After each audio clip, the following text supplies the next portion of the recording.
আজকে আমাদের আলোচ্য বিষয় একটি শর্ট স্টোরি যার নাম survival. Survival a short story by Shyamal Kumar Pramanik. Shyamal Kumar Pramanik, যিনি জন্মগ্রহণ করেছেন 1959,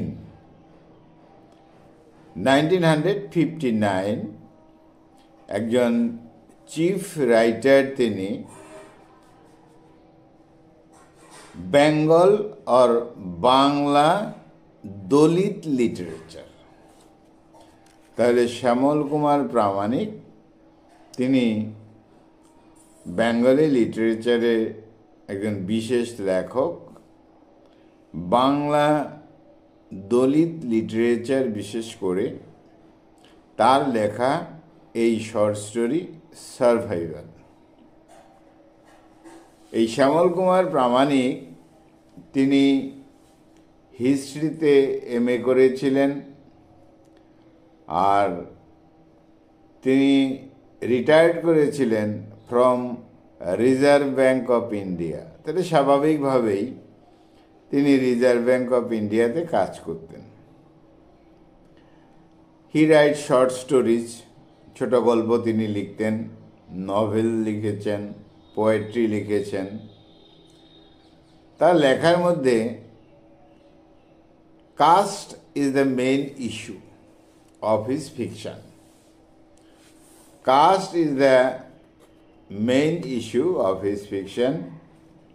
যাই হোক, তার যে কালেকশন অফ শর্ট স্টোরিজ, তার মধ্যে বিশেষ করে বাংলায় যেগুলো লেখা, রূপনারায়ণের মাঝি লিখেছেন 1982, রূপনারায়ণের মাঝি। পরবর্তী লেখা যেটা লিখেছেন 1996-এ, খিলিপানের মেয়ে। খিলিপানের মেয়ে বাংলা কালচারের সাথে যথেষ্ট রিলেটেড নামগুলো। খিলিপানের মেয়ে লিখেছেন 1996। পরবর্তীতে তার শর্ট স্টোরি অকাল মেঘের কথা 2002-তে তিনি লিখেছেন বাংলায়। অকাল মেঘের কথা, খুব সুন্দর নাম। যাই হোক, পরবর্তীতে আমরা 2007-এ তার লেখা পাব নিবারণ মণ্ডলের উপাখ্যান। নিবারণ মণ্ডলের উপাখ্যান 2007। পরবর্তীতে চতুর্থ ভারতবর্ষ 2014-এ তিনি লিখেছেন। এগুলো ছিল তার শর্ট স্টোরিজ। আমরা তার কিছু নভেল, বিশেষ করে দুটো নভেল পেয়ে যাই। একটা হলো বসত হারিয়ে যায়। বসত হারিয়ে যায় 2005-এ তিনি লিখেছেন। তারপর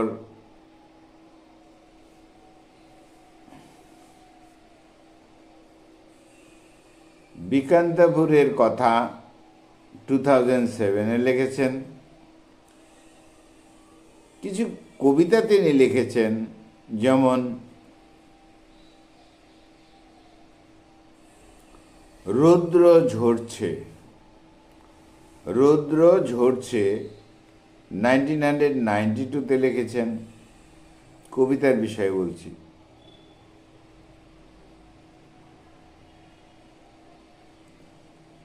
পরবর্তী বিশেষ কবিতা কখনো আকাশ কখনো মাটি।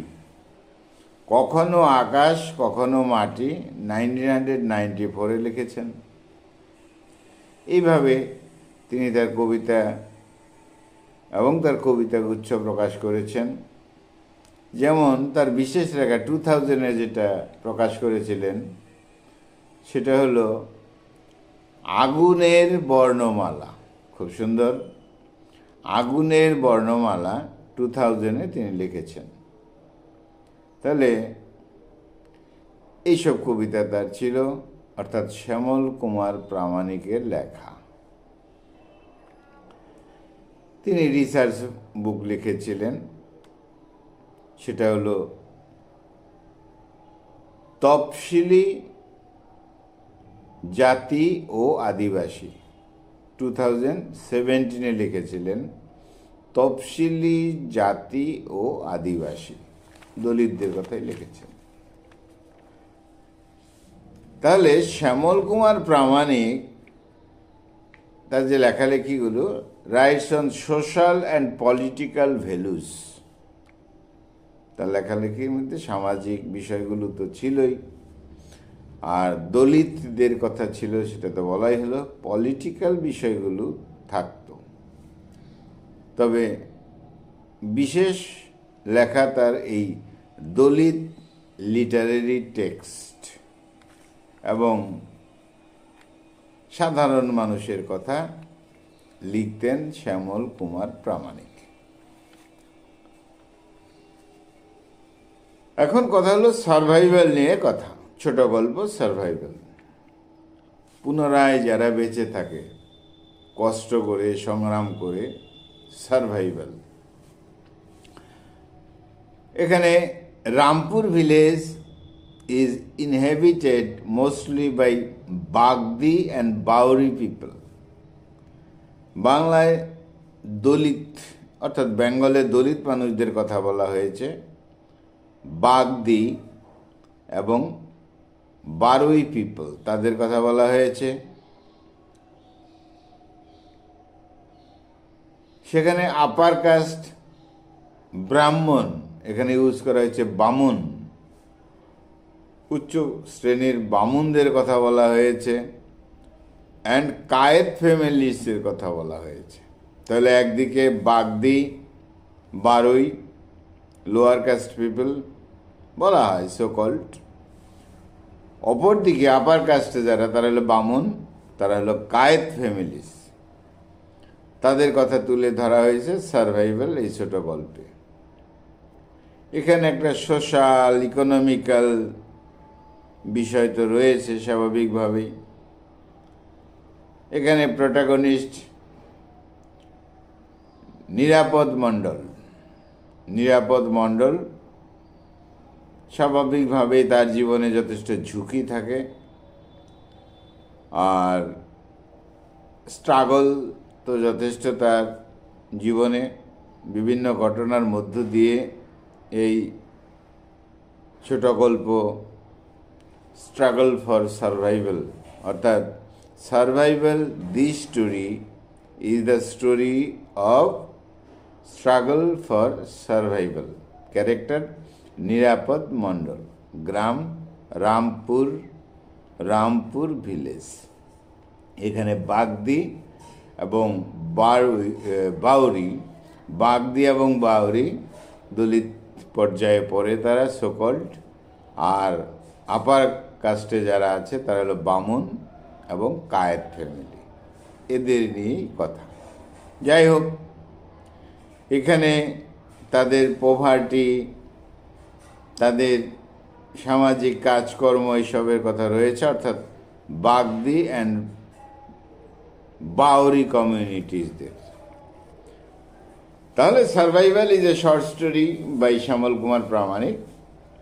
এটা কি এক্সপ্লেইন করে? The emotional and physical struggle of individuals. এখানে যেমন ইমোশনাল একটা প্রবলেম দেখানো হয়েছে, ফিজিক্যাল স্ট্রাগল শারীরিকভাবে যে সমস্যা সেগুলো দেখানো হয়েছে, এবং trying to survive in a harsh indifferent world. এই যে সামাজিক যে কঠোরতা, যে নিষ্ঠুরতা, তার মধ্যে কি করে বেঁচে থাকতে হবে সেটা দেখানো হয়েছে। যাই হোক, the story present a portrayal of human patience, মানুষের যে ধৈর্য, কষ্ট সহিষ্ণুতা সেটা দেখানো হয়েছে। তবে সেই প্যাশেন্সটা both the internal and external battles one faces, অর্থাৎ মানুষের জীবনে এক্সটার্নাল অ্যান্ড ইন্টারনাল, ভেতরে বাইরে একটা দ্বন্দ্ব থাকে, ইমোশনাল বিষয় থাকে, এবং সেটা একটা টেরিবল সিচুয়েশন দ্বারায়, ভয়ঙ্কর পরিস্থিতি দ্বারায় তার থেকে বেরিয়ে এসে আবার পুনরায় বেঁচে থাকা, আবার নতুন করে জীবন পথে চলা, সেটা দেখানো হয়েছে এই ছোট গল্পে। এখানে the plot circles around a family, একটা ফ্যামিলিকে ঘিরেই কথাবার্তা। The members of the family আর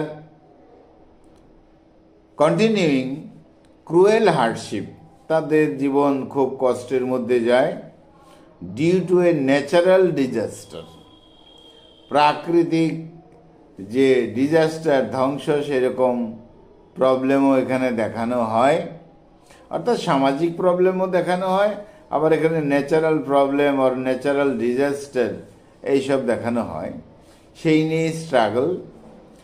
আর এখানে যে বেসিক নেসেসিটিস জীবনের, ফুড, ওয়াটার, শেল্টার, এই সমস্ত সাধারণ মানুষের কিছুই ছিল না।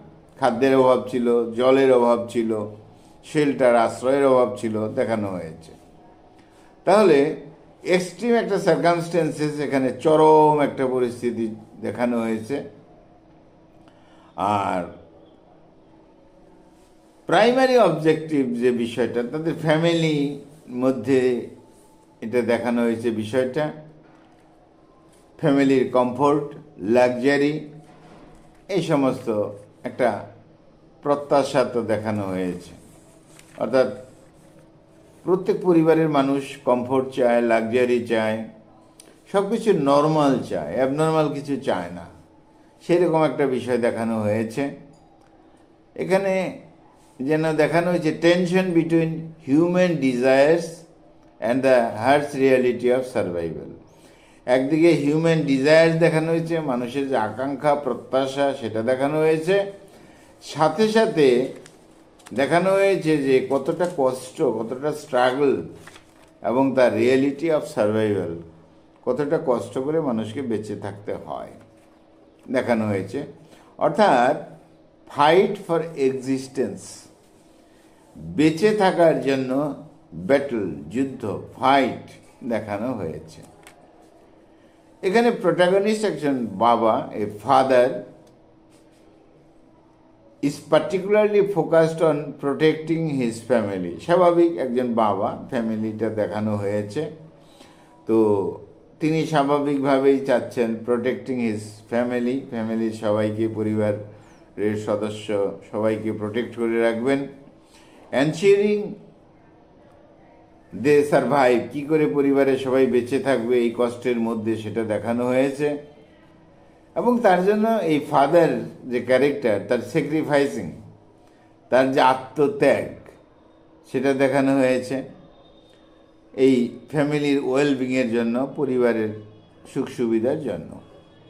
তিনি ভালোবাসতেন পরিবারের সবাইকে, স্বাভাবিকভাবে একটা ইমোশনাল বিষয়টা রয়েছে যে সবাইকে তিনি নিরাপদ রাখতে চান, দারিদ্রতার দিক থেকে, সামাজিক দিক থেকে, যেন সবাইকে সুস্থ রাখা যায়।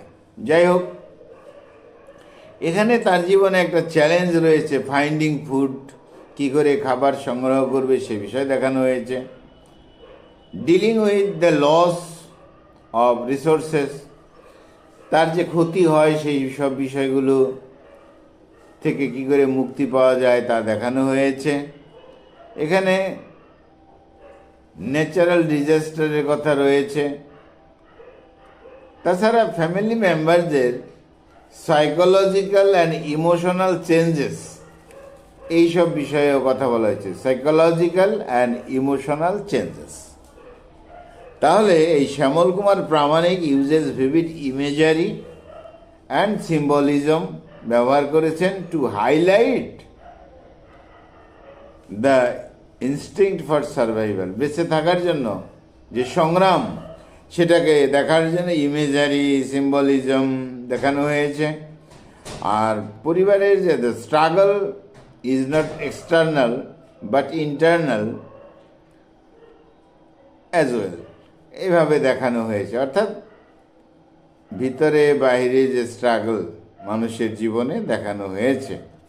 এখানে পরিবারের সবাইকে নিয়ে ব্যাটলিং ফিয়ার, এখানে তাদের জন্য একটা যুদ্ধ হতো। যুদ্ধ আই মিন তাদের ব্যক্তিগত বা মনের মধ্যে ফিয়ার, আতঙ্ক, হাঙ্গার অ্যান্ড ডেসপায়ার। অর্থাৎ এখানে ফিয়ার, হাঙ্গার অ্যান্ড ডেসপায়ারের কথা রয়েছে, ভয় ভীতির কথা রয়েছে, ক্ষুধার কথা রয়েছে এবং ডেসপেয়ার, হতাশার কথা রয়েছে। যাই হোক, এখানে তিনি নিজের যে পার্সোনাল সেফটি অর্থাৎ বাবা সেটা ভাবেননি, কিন্তু পরিবারের সবাইকে বাঁচাতে হবে সেরকম বিষয় রয়েছে। অর্থাৎ the author portrays survival as not just a physical struggle, শুধু ফিজিক্যাল স্ট্রাগল করেই, শারীরিকভাবে পরিশ্রম করে তারপরে বেঁচে থাকা যাবে শুধু তাই দেখানো হয়নি, but also mental and emotional test of patience. এখানে মেন্টাল বিষয়ে দেখানো হয়েছে, ইমোশনাল বিষয়ে দেখানো হয়েছে, স্বাভাবিক সাধারণ মানুষের যা হয়। The story also shades light on the weakness of human life. মানুষের জীবনে যে একটা উইকনেস রয়েছে, কিছু পাওয়ার জন্য, প্রত্যাশার জন্য, তারপর আবার হতাশা আসবে, সেসব তুলে ধরা হয়েছে। এখানে যে ইভেন্টসগুলো দেখানো হয়েছে তার চেঞ্জ দেখানো হয়েছে এবং সেই ইভেন্টস, ঘটনার চেঞ্জের সাথে সাথে পরিবারের মানুষের মনের যে চেঞ্জ সেটাও দেখানো হয়েছে। অর্থাৎ একটা ট্রান্সফরমেশন, একটা চেঞ্জ দেখানো হয়েছে। তো সাথে সাথে এক্সট্রিম হার্ডশিপ, কঠোর যে কষ্ট রয়েছে সেই সব। তাহলে এখানে লেখক যে সেটিংটা করেছেন, ডিজাস্টার সেটিং রয়েছে, যথেষ্ট সিগনিফিক্যান্ট। এই যে ডিজাস্টারটা, সেটা শুধু যে ন্যাচারাল ডিজাস্টার তাই নয়, ব্যক্তি জীবনেও যে কতটা ক্ষতি করে সেটাও সেরকম একটা ডিজাস্টার সিম্বলিকভাবে দেখানো হয়েছে। তাহলে এখানে যেমন ফিয়ারের কথা বলা আছে, ফিয়ার্স ভয়ের কথা বলা হয়েছে, আবার স্ট্রেংথের কথা বলা হয়েছে, আবার উইকনেসের কথাও বলা হয়েছে। সামগ্রিক মানুষের যে ক্যারেক্টারিস্টিক, যে বৈশিষ্ট্য, সেটা তুলে ধরা হয়েছে। তাহলে এই সার্ভাইভাল যে শর্ট স্টোরি, এখানে হিউম্যান স্পিরিট, তার জয়, সেটা কিন্তু দেখানো হয়েছে। এখানে কোনো প্রবলেমে, স্ট্রাগলের মধ্যে হেরে যাওয়া নয়, আবার হিউম্যান স্পিরিটের মাধ্যমে, অর্থাৎ মানুষের তার যে স্পিরিট রয়েছে তার মাধ্যমে তার সেই প্রবলেম থেকে ওভারকাম করা, এইসব বিষয়গুলো দেখানো হয়েছে। তো যাই হোক, এখানে যেমন সরো রয়েছে, দুঃখ, ট্র্যাজেডি বিষয়টা রয়েছে, আবার হোপ, অপটিমিজম, আশাবাদ ব্যাপারটাও রয়েছে। অর্থাৎ হিউম্যান উইল, মানুষের যে ইচ্ছা টু সারভাইভ, মানুষের যে ইচ্ছা যদি সেটা স্ট্রং হয়, তাহলে কিন্তু মানুষ তার যে স্ট্রাগল সেটা ওভারকাম করতে পারে। অর্থাৎ এখানে ডিভাস্টেশন, সরো, এই সমস্ত বিষয়, হার্সনেস থাকা সত্ত্বেও একটা আশার বাণী শুনিয়েছেন, দেখিয়েছেন এই শ্যামল কুমার প্রামাণিক। তাহলে সার্ভাইভাল বাই শ্যামল কুমার প্রামাণিক, এখানে হিউম্যান পেশেন্স, মানুষের যে ধৈর্য, স্ট্রাগল করার ক্ষমতা, আবার মানুষের যে কমপ্লেক্স ইমোশন থাকে সেগুলো দেখানো হয়েছে, এবং মানুষকে যে ফাইট করতে হয় বেঁচে থাকার জন্য, স্ট্রাগল করতে হয়, সেটা দেখানো হয়েছে। সামগ্রিকভাবে ফ্যামিলি স্ট্রাগল করা, সেটা দেখানো হয়েছে। এবং এর মাধ্যমে এই ইউনিভার্সাল মেসেজ, একটা সার্বিক একটা মেসেজ দেওয়া হয়েছে যে আমরা যারা সাধারণ মানুষ, তাদের স্ট্রেংথ, তাদের হিউম্যান স্পিরিট, হিউম্যান উইল যদি থাকে, মানুষের ইচ্ছা যদি থাকে, তাহলে মানুষের মধ্যে হিউম্যান স্পিরিটও রয়েছে, তাহলে কিন্তু তাদের যে কষ্ট, তাদের যে হার্ডশিপ, তাদের যে স্ট্রাগল, তাদের যে প্রবলেম, সেটা থেকে ওভারকাম করা যেতে পারে। অর্থাৎ এখানে মানুষের মধ্যে একটা কন্টিনিউয়াস সাইকোলজিক্যাল ব্যাটল চলতে থাকে, মনোদ্বন্দ্ব চলতে থাকে, এবং সেই মনোদ্বন্দ্ব থেকে ওভারকাম করে হিউম্যান এক্সিস্টেন্স, মানুষের যে অস্তিত্ব বেঁচে থাকে, রাখতে হয়, রাখা যায়, সম্ভব, সেটা দেখানো হয়েছে এই গল্পে। এখানে রাজু, মাটিয়া, সোনু আনফরগেটেবল ক্যারেক্টার্স। রাজু, মাটিয়া, সোনু যথেষ্ট বিশেষ ক্যারেক্টার এগুলো।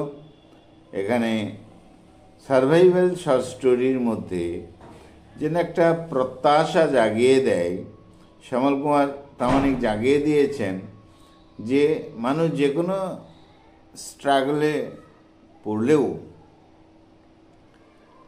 বেঁচে যাবে, বেঁচে থাকতে পারবে। আর এটাই যেন স্ট্রাগল টু সারভাইভ, এই পুনরায় বেঁচে থাকার জন্য যে স্ট্রাগল, এটা একটা কমন বিষয়। এর থেকে ভয় পাওয়াও নয়, এর থেকে শুধু মুক্তি পাওয়ার প্রার্থনা নয়, হিউম্যান স্পিরিট প্রত্যেক মানুষের মধ্যে রয়েছে, সেটাকে কাজে লাগানো। যাই হোক বন্ধুরা, একটা আলোচনার বিষয় ছিল সারভাইভাল এ শর্ট স্টোরি। তোমাদের পরীক্ষায় থাকবে জানতে পেরেছি তোমাদের মাধ্যমে, তোমাদের কমেন্টের মাধ্যমে। সেই জন্য একটা ধারণা দেওয়া হলো। তো আমাদের আজকের আলোচনার বিষয় ছিল survival a short story by Shyamal Kumar Pramanik. বন্ধুরা, খুব ভালো থেকো, খুব ভালো থেকো। এই শর্ট স্টোরি থেকে শেখার বিষয় যথেষ্ট রয়েছে। সেটা হলো আমাদের প্রত্যেকের জীবনেই এক্সটার্নাল ইন্টারনাল প্রবলেম তো আসবেই। আর এখানে দলিত শ্রেণীর কথাই বলা হয়েছে। তো সেখানে এটা একটা দলিত লিটারেচারের পার্ট বটে। আর এই গল্পটাও এই যে সার্ভাইভাল অ্যান্ড আদার স্টোরিজ, তার সাথেই জুড়ে দেওয়া। তো যাই হোক, এক্সট্রা করে সার্ভাইভাল এই শর্ট স্টোরির বিষয়টা এই ছিল। বন্ধুরা, খুব ভালো থেকো। যে কথা বলছিলাম, তোমার আমার সবার জীবনেই অনেক স্ট্রাগল, অনেক সমস্যা আসবে। জীবন মানেই সমস্যা, জীবন আছে মানেই সমস্যা আছে। তা থেকে ভয় পাওয়া নয়, সেটাকে ওভারকাম করে তোমার শক্তি, তোমার বুদ্ধিমত্তা, তোমার প্যাশেন্স, তোমার হিউম্যান স্পিরিট, সেই স্ট্রাগলকে ওভারকাম করে আবার বেঁচে থাকা যায়। অর্থাৎ এই গল্পের মধ্যে একটা আশার বাণী, একটা অপটিমিস্টিক ভিউ রয়েছে। বন্ধুরা, খুব ভালো থেকো। আমরাও এই অপটিমিস্টিক ভিউ মনে রেখেই আমাদের সারভাইভাল এই short story by Shyamal Kumar Pramanik, তার যে মেসেজটা রয়েছে সেটাকে আমরা স্মরণ রাখবো এবং সেইভাবে আমরা জীবন পথে চলব। যথেষ্ট শিক্ষণীয় ছোট গল্প সারভাইভাল। বন্ধুরা, খুব ভালো থেকো। আমার চ্যানেলটা সাবস্ক্রাইব করো। Thank you.